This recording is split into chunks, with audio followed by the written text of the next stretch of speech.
The Killing of a Sacred Deer. This is a film that will make a lasting impression on anyone who sees it. It's creepy and funny whenever it wants to be, and with a plot simple enough that it can also mean whatever you want it to mean. It's like a Taiwanese hooker. It can be any gender, any age, do any position, and you're naturally going to be intrigued no matter what happens. The film is based on a Greek tragedy, but it's cleverly disguised as a horror film, and it's fantastic. Colin Farrell and Nicole Kidman play a very unemotional, creepy couple of doctors with two unemotional, creepy kids. She plays dead for her husband when they have sex, but this doesn't quite do it for Colin Farrell, so unbeknownst to his family, he befriends a teenage boy outside of work and takes him out to dinner many times. Nothing to see here, just an upstanding, middle-class civilian, right? Well, he does have a very trustworthy beard, but they always say never judge a man by the quality of his facial hair. Next thing you know, he invites this really creepy school shooter kid, who isn't his, to his home for dinner, and the kid takes to the family immediately, and he starts to attach himself like a tick. His advances become increasingly stalkerish, and there are numerous clues sprinkled throughout the film that this man-boy relationship might not be all that it seems. The cinematography is tall and imposing, and I love how it makes the characters seem helpless, even though they might beg to differ. The sound design is perfect. I've never felt so much tension from the clinking of a fork and watching somebody eat spaghetti. I really hated the gay little twerp stalker in a good way. The look of this film is very Kubrick, so much so that every scene has at least one slow zoom on a face or a place. This motif doesn't always work, but there's always something scooting the story along like an old man in a wheelchair at the edge of a cliff.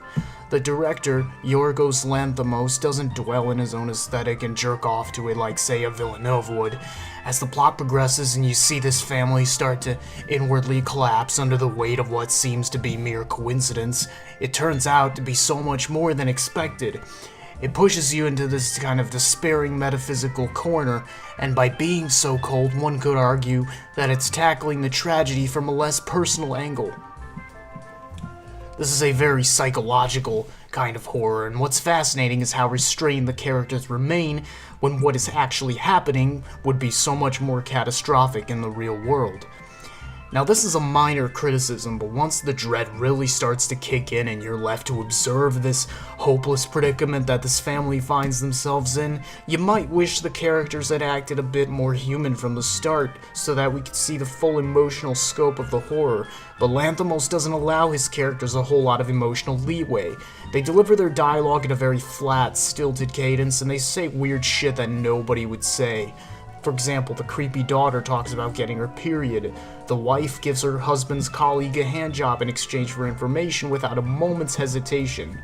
This is a world in which no manners or morality exist, and I hope we get closer to it. The problem with this approach, cinematically, is that it didn't have quite the pull I think it could have had if the characters were more from this planet.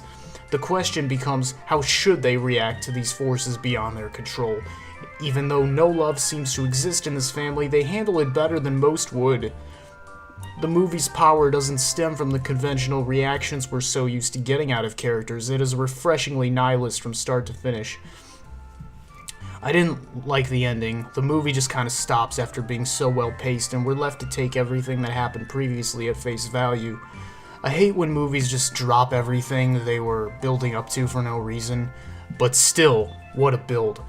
There are a couple scenes in the third act that seem weird for the sake of being weird, but I suppose they added to the creepiness, so all in all, I really dug this. It leaves you with just enough questions so that you can study it in greater depth.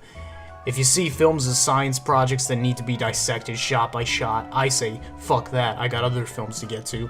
But I still appreciate the way this one makes you think in the way that some lazy allegory like Mother hoped to, and that's not just because Greek mythology is inherently more interesting than the Bible, it's because this is the work of a craftsman and not a pseudo-intellectual.